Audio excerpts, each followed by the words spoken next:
Hello, everyone. We are here for another edition of the Productive and Prosperous Entrepreneur Coffee Chat. And I am honored today to be joined by Cliff Ravenscraft.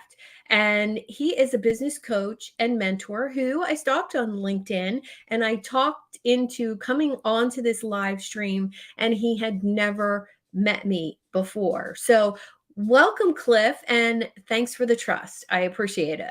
Well, Suzanne, thank you. And you're right. I am thrilled that we have connected for the very first time here, having our very first conversation live in front of the world. Yeah. I was looking at your profile and just seeing what you've done over the years to cultivate an amazing community. You and I are very much alike in the work that we're Mhm. doing in this world. And so I consider it to be an honor. And I want to thank you for giving me this opportunity to be in front of your audience. Oh, well, thank you so much. And it's rare that I'm in so many different circles of people, and your name was mentioned 2 or 3 times that you were someone not only I would resonate with, that I would get along with, that we were doing similar work in the world and would have amazing stuff in common. And I I just thought, "Okay, I've heard his name enough. I gotta go figure out what's happening with this guy." And I love the fact that you've doubled down on your personal habits. You gave up sugar, made the dental hygienist in me very, very happy. So thank you for that part of your journey. And let's talk a little bit about your role as a business coach and mentor, and what makes you feel productive in that role. What makes me feel productive in that role? Specifically in the role of being a mentor and coach, what makes me feel productive is making sure that I am coaching myself first and foremost. Mm. Self care makes me feel productive. So I have gotten to the place where I have built my business in such a way that I never work more than 3 hours a day. Actually, 4 hours a day, technically. So 4 hours a day, 2 days or 5 days a week is all I'm currently working. And I'm more profitable now than I've ever been in my lifetime. But I do devote somewhere between 3 to 5 hours every day reading, studying, growing, taking Mhm. notes, transcribing sometimes paragraphs, if not entire chapters of books, into my journal, then doing journaling of self reflection, taking all of those notes and then putting them in written typed form in an app called Notion, which I call my second brain. I'm obsessed. Yep. And so Oh so I goodness. like to, and then I organize all that in such a way that it's like, okay, now I can teach this. I've learned this, I've assimilated this, I've been applying it to my life, I've been Mhm. self-reflecting as I'm applying it. I'm seeing the results of these things, and now I have all of these resources and I want to share it. So I feel most productive when I am doing my practices of self-care, which I consider to be reading, studying, growing, taking notes, journaling, and meditation. I I'm even more in love with you right now than I was before, because that deep work time is literally what has transformed my life, my business, my clients' businesses. So when I take that time to go deep on a topic, and you can tell by I love books and I love learning. I think that's my number one character strength is love of learning. Going deep on a topic, for me, the last year has been all about community, and from corporate communities to brand communities to communities for specific roles and jobs, and every book you could possibly imagine. And my dream afternoon would be to have all those books open on a table with my electronic notepad, mind map software, and Notion all open at the same time, and just devouring the knowledge from all of those resources. Like I love doing that. I wish I had more time to do that. Um, so working that few hours, you have to be productive. And my next question, um, I don't typically ask this question, but because of the way you talked about your routine, do you feel like, and I think it's called Parkinson's law, Hmm. that when you have less time to do a task, that you're actually more productive? Yes. Absolutely. And I learned this well before I got into the transformation of my, personal and professional development. There were Mhm, times when back in the day when I was just the average person going about life, living by default, basically, thinking life is happening to me and I have to mhm, just deal with the circumstances. And so what I found is that it's like, wow, I'm really looking forward to this vacation. I can't wait till this vacation. And always having 3 to 5 days or maybe 3 to 5 weeks worth of to-do items that hasn't been done. And here it is. I've got until today at 2 p.m. and I've got to be out of here because we have to go get on an airplane. yeah, And it's amazing what happens between 8 a.m. and 2 p.m. I'm uh-huh, able to do in those hours mhm. what would normally take me 6 weeks to do. I literally can do in one day. I And know. that's not hyperbole. That is fact. And so what I Mhm, learned is like, wow, what if I were to I there's a book, a guy named Rory Vaden wrote a book called Procrastinate on Purpose. I've never read the book. I was on a cruise with him on Dan Miller's 48 Days to the Work You Love cruise. mhm, But and I have no idea what his book actually says, but I love the title. I now procrastinate on purpose. Anything that mhm, could be put off until tomorrow, I mhm, put it off. I feel productive by doing that because I know when there's a deadline and if I'm committed to the project, it will get done. And when I get there, I will be fully focused. I will not be distracted. It will mhm. get everything I have to offer to it, and it'll be great. I I am realizing more and more that that is so true. Um, I see it with my clients, I see it with myself, and coming from a career, I don't know what you did before you became a coach, but I was on a time schedule in my previous career for 25 years. Every hour on the hour, new patient. And it kept me on a time schedule, but it also, um, because it was specific tasks in the hour, done in a certain order, when I left that field, I thought, "I want freedom. I don't want tasks. I don't want schedule. I don't wa I just went off the deep end with entrepreneurial freedom, and I realized pretty quickly that by being on a 4-hour-a-day schedule and the extra couple hours, of work time were actually learning time, my productivity went through the roof. So I Yeah. absolutely love that. I'd love to share one other thought that's coming to my mind that I think is important for me to share about this idea of productivity as well. And that is there was this book called The Ruthless Elimination of Hurry, I believe. And I only Mm, read the first chapter or two of it. I loved it. And it's like, oh my gosh, I can't wait to finish reading this. And I haven't picked it up in probably 2.5 years. But I love the title of this book as well. All right. So what I did is I interpreted it as the ruthless elimination of the unnecessary. yeah. And I went to an event, a 3 or 4 day coaching workshop with Rich Litvin, author of the book The Prosperous Coach, Mhm, co-author with Steve Chandler. Anyway, he said something that was profound. He said most people are over obligated and under committed. And that struck me. And I'm like, yeah, wow, that line in conjunction with the ruthless elimination of the unnecessary, one of the mhm, things that I decided to do is I looked at everything that I was committed to and or felt obligated to, and I eliminated everything from my life that I felt was unnecessary. And mhm, it reminds me of two books that I read that were very influential for me and helped boost my personal and professional growth and my productivity. One was called The One Thing, and I think it might Yeah. have been Jay Excellent. Papasan, I believe. Yeah. And the other one was from Greg McCowan, called Essentialism. So just basically extracting Yeah. everything from my life that's unnecessary.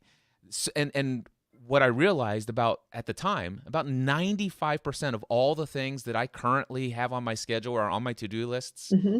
they're not important. They're not essential to who I am and what I came here to do on this planet. Yeah. And so I just eliminated it all. And that's why it's easy for me to actually only work 4 hours a day. And it's almost easier to know your priorities too when you do that. I know, so many times we feel obligated to go to our clients' events or our friends' events or uh, I don't the list is endless of things that I could attend every week, every day, every month.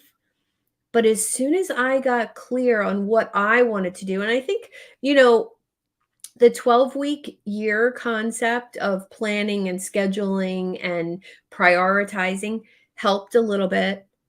Digital minimalism helped a little bit. The book you spoke of, Essentialism, and the next book after that, Effortless, that kind of took it to the next level. But what made the difference was really getting clear on where I was going as a coach, as a business owner, as a CEO of a company. It literally transformed everything. Was that decision to make it about my goals and my achievements Yeah. and Well, not everyone else. once you're clear about who you are, what's most important to you, what life is all about, the fact that we only get one time around on the planet, Mhm. the fact that we're all given the same amount of time each day, being clear on what you're saying yes to Mhm. is what's required for you to be able to have the capability of saying no to everything else. Yeah, and I think no is the most difficult, thing to say when you're a little bit of a people pleaser and you like, I love when people like me, it's great, but that doesn't mean I can say yes to everything, and Christine, who's joining us on LinkedIn, she says she does the same, and, Danica, she's an amazing YOS implementer, Y coach. She loves digital minimalism. We've had numerous conversations about that. And I think that's really the key is to eliminate the distractions and really get clear on what makes you feel like your business is moving to that next level. You can't be involved in everybody else's business. I think, having those blinders on really helps. Now, let's talk a little bit about prosperity. Um, I love the prosperous coach approach. That word really stuck with me numerous years ago, studying with a Stoic philosopher. We talked about prosperity not really referring to money. And that provoked a conversation about the words prosperity, abundance, Hmm. and security. That those 3 words have nothing to do with money, and that conversation stuck with me so much because, when I was struggling in my business, I never allowed myself to feel prosperous, abundant, and secure. It was always scramble, struggle, "Oh, I don't have any money," that whole feeling, and that conversation flipped something for me because of the actual definitions of those words. So I ask everyone what makes them feel prosperous in their life and their business. And I'll give you that same question. Yeah. So, what makes me feel prosperous in life, business, relationships, everything would be a commitment to live in what's called a high level of consciousness. Mm. There is a book by Dr. David R. Hawkins. It's called The Map of Consciousness Explained. It's a pretty heady book, very Hmm. metaphysical as well. But he talks about, and he came up with this map of consciousness. And he gives calibrations for different emotional states. And it goes all the way from 20 all the way up to, I think, 1,000. And he says that the mass consciousness of humanity today, 90% of the planet lives at and calibrates below Hmm. 200, which Mm. is at the bottom of the scale is guilt and shame and fear and anger and desire and all these other things. Whereas once you get up to 200, you're starting to get into courage and hope and love Yeah. and oneness and all of these other things. And if I get into a higher state of being or a higher state of consciousness, if I allow myself to master my thinking, what I think about changes what I feel, and what I feel allows me to take different and more bold actions. The other thing is when we get into lower states of consciousness, we get into fight or flight. We get into Yeah. survival mode. We're in what's called victim/abuser mindset. And in that state, we don't have access to our prefrontal cortex, which allows us to have creative thought and problem-solving solutions Mhm. available to us at our whim. So for me, I want to make sure that I'm number one aware what are the emotional states and where do they calibrate, and how do I get out of this victim abuser Mhm. mindset? And when I get out of there, then all of a sudden I can tap into my subconscious mind, my superconscious mind that gives me the ability to see that anything that I think about I can create in this world. And as long as I am in that level of consciousness, that way of being, I know that there is no limit to what I can achieve and what solution I can come up with Yeah. whatever circumstance or situation comes my way. Yeah. Well, I love everything about that, and there's so much to talk about there. But I would say yes, and by doing that, my mentor that I've been working with for the past 2 years is an energy medicine doctor. Before that, she was a psychotherapist. Now she's a coach. And I will say that the reason I ended up with such a powerful mentor was because I was showing up in a higher vibrational state than everybody else in the room that day. Yep. And I couldn't put a word to that or a name to that. But what she said to me, and it was on Zoom, for God's sake. So you can be higher energy, higher vibration, higher place of consciousness, even connecting on Zoom. And she said, your light stood out to me. I can see energy, and that stood out to me. And I thought I would reach out to you. And I was like, is she talking about me? Like, what? And when we really dove into that that energetic place of showing up like how you described, it's one of the most amazing feelings. It's almost like flow and uh, I don't know, like a spiritual oneness that happens all at one time type of thing. And when it shows up, whether I'm in session with a client or a group of clients or at a speaking gig, it's like there's nothing else that could possibly enter your conscious thought except what you're doing. Yeah. And that is I can relate it to being an athlete and getting into that runner's high or that state of consciousness that you get into when your physical activity ability is at the threshold. And I feel like it happens when my intelligence is at the threshold or my emotional intelligence is at that threshold, and nothing else can be happening at those times. And it's a beautiful place to get to. And what do you think in your journey, what do you think has been the most helpful, transformational, allowing you to access that more frequently? Meditation. Excellent. Hands down, there's nothing can compare to the power of meditation. And what I will say when it comes to meditation, it just do some research. It does not matter what form of meditation you do. If you find anything and they say this is what meditation is, and there's Mhm. about 100 different things that meditation is, and they're Yeah. all accurate, they're all Mhm. right, and they're Mhm. all different aspects and different types of meditation. It doesn't matter what form.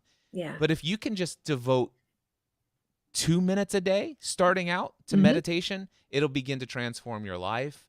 I know that when I first started, I had what I had read about from so many other people. I heard how important this is. I don't get it. That my thoughts all over the place. Some people are telling me that I need to sit in a certain posture. Some people are saying that I need to avoid thinking. Some people are saying, Ugh. "Hey, if thoughts are if some people are like if thoughts come, just observe them." And I allowed myself to go through this process, and my experience with meditation when I first began was I would devote 10, 15 minutes per time that I was going to do it.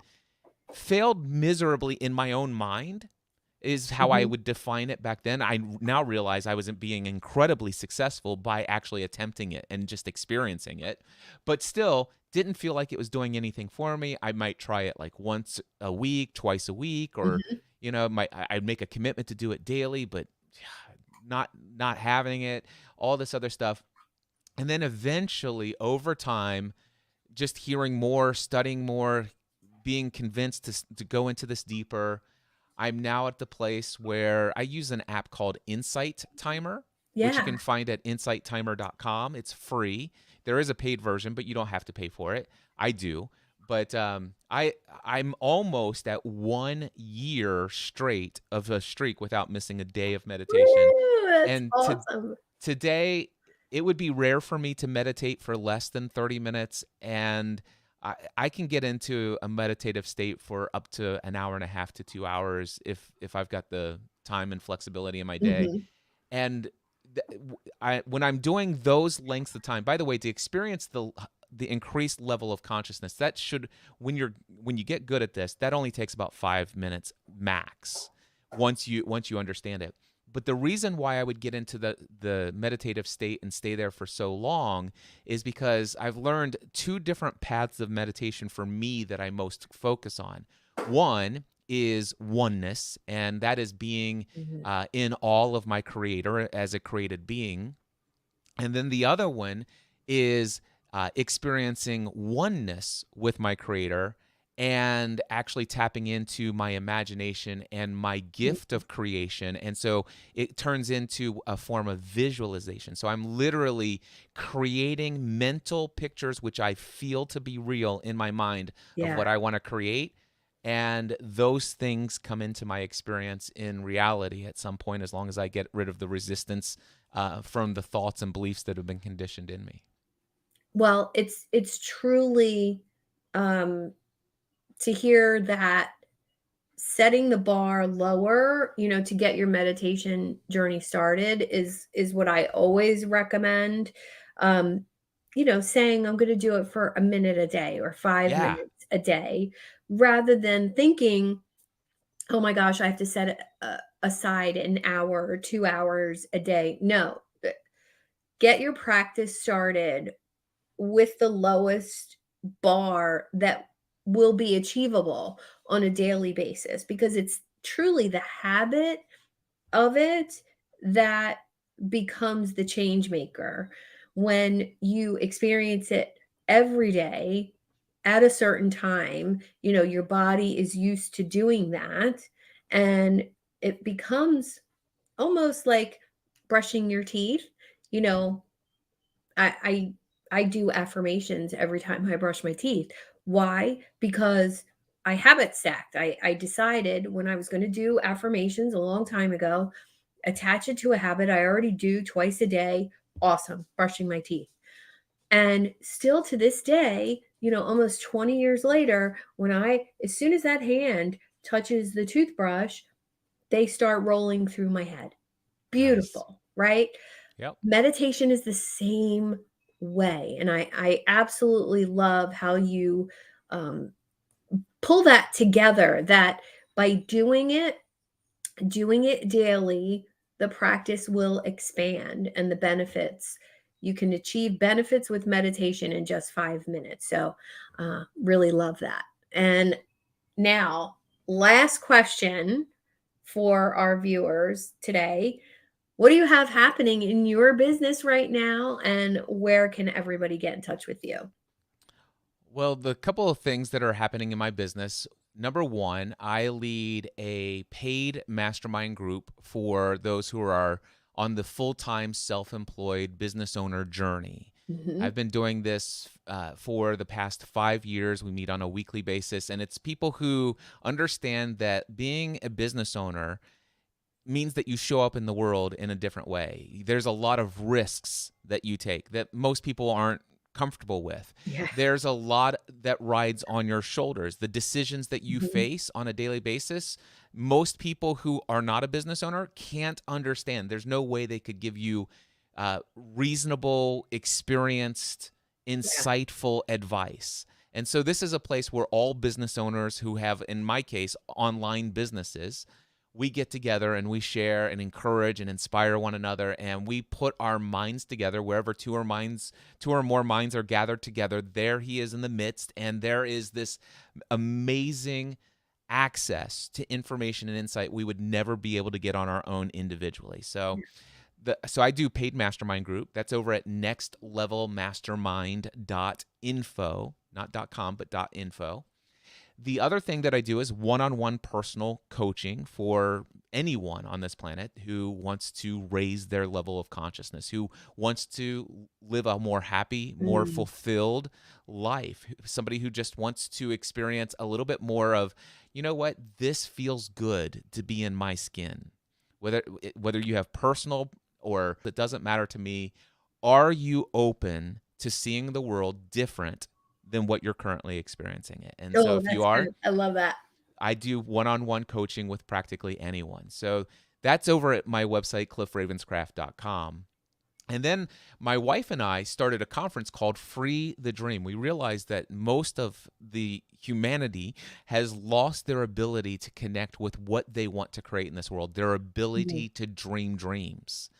And I think we're all creators, made in the image of the creator.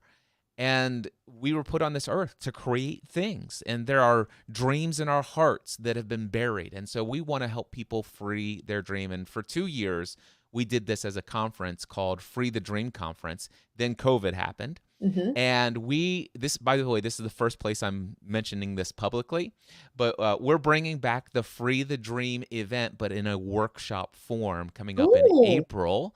And there is not a website for it yet. That's going to happen this weekend. okay. But we're doing a Free the Dream workshop weekend, April 13th, 14th, and 15th. And if you're interested in that, my email address is cliff@cliffravenscraft.com. But everything can be found at cliffravenscraft.com. And the final thing that I'll mention, just in case somebody just like, okay, I really liked Cliff on this content here. Mhm. I'm not ready to sign up for a paid mastermind. I'm not ready to hire him as a coach. I'm not even ready to go to a live event with Cliff. But I'd like to learn a little bit more about him. The one thing I would encourage you to do is go to mindsetanswerman.com/free. And this will give you free access to my opening keynote address called All Beliefs Have Consequences. You'll learn how I used to throw money in the trash because of my money mindset, and Ah. it was keeping me from being successful as a business owner. And it Mhm. also almost killed me, and I almost died in the hospital as a result of it. If you want to learn how I went from just barely making $11,000 net income for my first year to generating nearly $750,000 a year in my business, working almost no time at all, losing over 100 pounds of body fat, and giving up sugar for the rest of my life, I will tell you all beliefs have consequences, and Yeah. you can conquer your limiting beliefs as well over at mindsetanswerman.com/free. Amazing. Um, I could talk to you so much more. It sounds like we have so much in common when it comes to this this journey. And thank you for joining me on the Productive and Prosperous Entrepreneur Coffee Chat this morning.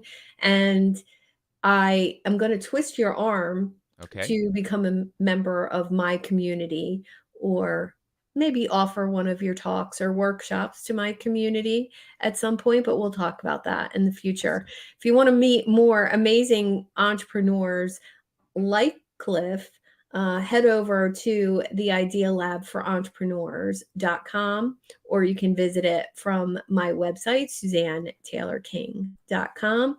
Cliff, thanks again for joining me. I appreciate you. And here's to our newfound connection and all the things we have in common. Welcome aboard.